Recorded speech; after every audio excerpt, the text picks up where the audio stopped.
The lampstand bookshelf from Amazon is absolutely amazing. It seems very sturdy. It has 3 options on the lamp, 3 different shades, a cool, more of a fluorescent, and more of a natural lighting. It seems well made. The only negative is it was extremely hard to put together. The instructions are really awful. Put the back together, put the base together, then put the shelves on. Don't put the shelves together until you do the back and the base first, because otherwise you're going to be taking it off and putting it back together about 4 times.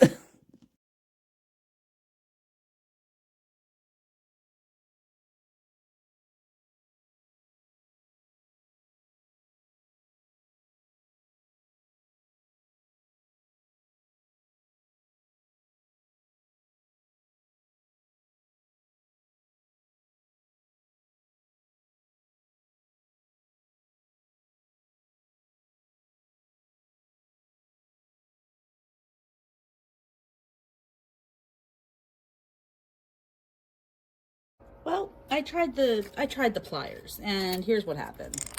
It exposed the wire and broke off a piece of this thing that doesn't move. So I've decided that I probably bought the lamp just to have a bookshelf, and I'll keep the old lamp that I was going to get rid of, because why not?